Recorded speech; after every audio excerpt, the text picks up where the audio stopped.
Hi friends, இன்றைக்கி என்ன பார்க்க போகிறோம் அப்படின்னா வயிறு புண்ணாற்றக்கூடிய மணத்தக்காளி சாம்பார் தாங்க பார்க்க போகிறோம். அதுக்கு தேவையானது தக்காளி, பச்சை மிளகா, வெங்காயம், பருப்பு போட்டு தான் செய்ய போகிறோம். கொஞ்சோண்டு புளி, மல்லித்தூள், மிளகாத்தூள், கீரை. இந்த பாருங்கள், இதான் மணத்தக்காளி கீரை. வயிற்று புண்ணு ஆற்றுறது போட்டு கொஞ்சோண்டு தேங்காய் அரைச்சி ஊற்றிக்கலாம், மஞ்சத்தூள் போட்டுக்கிறதுக்கு. இப்போ தண்ணியில் பருப்பை கொட்டி வச்சுருக்கேன். இப்போ என்னென்ன சேர்த்துக்கலான்னு பார்க்கலாம். இப்போ எல்லாத்தையும் போட்டாச்சு. தண்ணி விட்டு நம்ம ஒரு 5 விசில் வச்சு நல்லா கொலைய வெட்டி எடுக்கணும். வாங்க பருப்பு வெந்துருச்சு பார்ப்போம். கேஸ் போட்டோம்.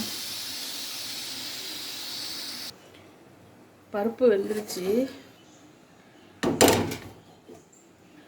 இதில் ஒரு ஸ்பூனு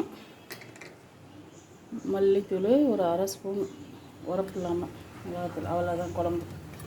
கொஞ்சோண்டு தண்ணி ஊற்றி நல்லா வேக வச்சுட்டு கீரையை அள்ளி போட வேண்டியது. கொஞ்சம் தேங்காய் அரைச்சி ஊற்றிக்க வேண்டியதான். இதுதான் கீரை சாம்பார்னு சொல்லலாம், கீரை சூப்புன்னு சொல்லலாம், ரெண்டுமே சொல்லலாம்.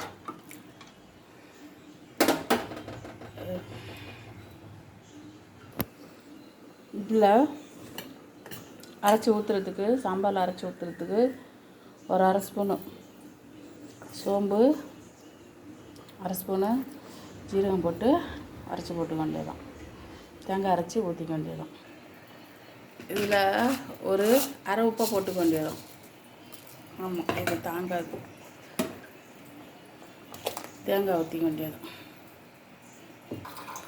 இது சிம்பிளாக செஞ்சிடலாங்க. இது சூப்புன்னு சொல்லுவாங்க, எங்கள் ஊரில் மணத்தக்காளி சூப்புன்னு சொல்லுவாங்க, சில ஊரில் சாம்பார்னு சொல்லுவாங்க. எப்படின்னு நீங்கள் தான் கமெண்ட் பண்ணணும். வயிற்று புண்ணுக்கெல்லாம் தேவையில்லை, வெறும் சாறை ஊற்றி குடித்தாவே போதும். அந்த சாறு இறங்கினாவே, கீரை சாறு இறங்கினாவே போதும். குழம்பெல்லாம் வச்சு இறக்குனதுக்கப்புறம் தான், இது சின்னத்துக்கப்புறம் தான் நம்ம கீரை அள்ளி போட போகிறோம். அப்போ தான் நல்லா அதோட சாறு இறங்கும். குழம்பு கொஞ்சோண்டு கத்தட்டும். இந்த தண்ணி ஊற்றி நல்லா அலசி வச்சுருக்கேன். இது எங்கள் கொல்லையில் காய்ச்சதுங்க, கொஞ்சம் தான் இருந்துச்சு. குழம்பு இல்லை கொச்சிக்கிட்டுருக்கு. இப்போ என்ன பண்ண போகிறேன், இது அள்ளி போட வேண்டியது. வேக வச்சதுக்கப்புறம் தான் தாளிக்கணும். அவ்வளோதான், கொஞ்சோண்டு தான்.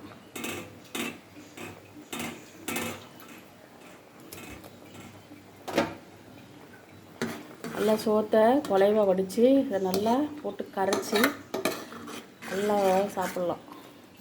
வயிற்று புண்ணுக்கெல்லாம் தான் தேவை. எங்கள் ஊர் பக்கம் வயிறு புண்ணு, வயிறு வலிக்குதுன்னா உடனே இந்த கீரை தான் செஞ்சு சாப்பிடுவாங்க. கொஞ்ச நேரம் வேகட்டும். இப்போ அடுப்பில் ஒரு பாத்திரத்தை வச்சுக்கிட்டு கொஞ்சம் எண்ணெய் விட்டுக்கலாம்.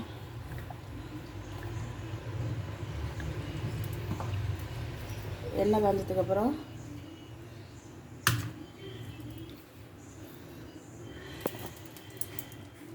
கடுகு, உளுந்து ரெண்டும் போட்டுக்கலாம். வெடிக்கட்டும். வெடிச்சதுக்கப்புறம் குழம்பு எடுத்து ஊற்றிக்க வேண்டியது. அவ்வளோதான்.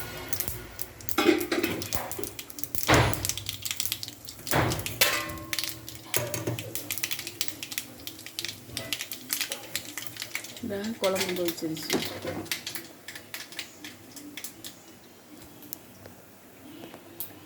மணத்தக்காளி சூப்பு ரெடி.